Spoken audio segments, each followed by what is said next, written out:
Some men are craved without trying. Others try harder every year and are slowly ignored. That difference is not looks. It's not money. It's not confidence the way people usually describe it. It's something far deeper. And once you see it, you can't unsee it. Most people think desire starts with attraction. Psychology shows the opposite. Desire starts with orientation. Before a woman feels anything emotionally, her nervous system asks a silent question. Is this man internally stable, or does he need the world to validate him? That question is answered in seconds, long before words matter. This is why explanations fail. This is why effort backfires. This is why some men feel magnetic without doing anything special. They are not chasing desire. They are structured in a way desire responds to. Let's go deeper. Women do not crave behavior. They crave states of being. A man who is internally directed sends a signal that is felt, not analyzed.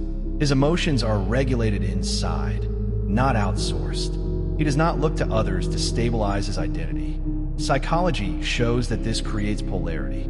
Polarity forms when one person is grounded enough that others can enter their emotional world instead of being asked to manage it. This is the first separation point. Men who are craved feel complete before connection. Men who are ignored seek connection to feel complete. The nervous system knows the difference instantly. This is why trying to be desired quietly destroys desire. Effort aimed at approval signals hunger.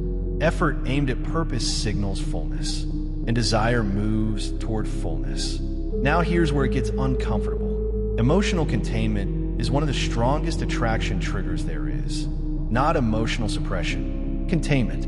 Men who leak emotion early explain themselves. They overclarify. They fill silence. They rush certainty. Men who are craved do something different. They allow space without anxiety. That space creates two things at the same time. Safety and tension. Safety because they're stable. Tension because they're not immediately accessible. This combination is rare. Most people are either emotionally chaotic or emotionally closed. Contained men sit in the middle, and the brain pays attention to what is rare. Scarcity is not about being unavailable. It is about not needing validation to stay regulated. Psychology shows that the person who needs less emotional reassurance holds the frame. This is not dominance. It is self-possession. Self-possession tells the nervous system, this person will not collapse under pressure. And collapse is deeply unattractive at a subconscious level. Now let's talk about unpredictability, because most people misunderstand it. Women do not crave chaos. They crave predictability in values, unpredictability in emotional pacing. Stable values create trust. Unpredictable emotional access creates focus. Behavioral psychology has shown this for decades. The brain becomes fixated when rewards are not guaranteed, not because it enjoys uncertainty, but because uncertainty activates attention and imagination. This is why men who overshare emotionally early feel familiar too fast. Familiarity kills curiosity. Curiosity fuels desire. And desire always needs space to breathe.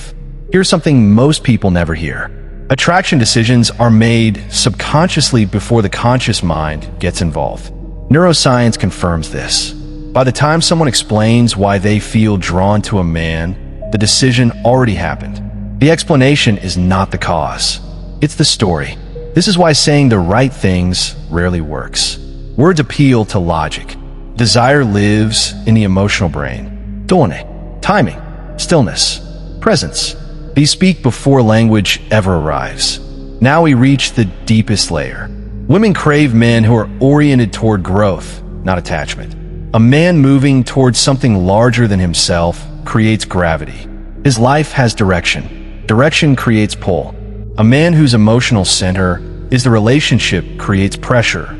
Pressure collapses polarity. Craving grows toward expansion. This is not about ignoring women. It's about not orbiting them. Orbiting signals dependency. Direction signals strength. And strength at the nervous system level feels safe. Attachment theory explains this next part clearly. Moderate emotional distance activates attraction circuits. Too much closeness early triggers familiarity. Too much distance triggers avoidance. The men women crave naturally live in the middle.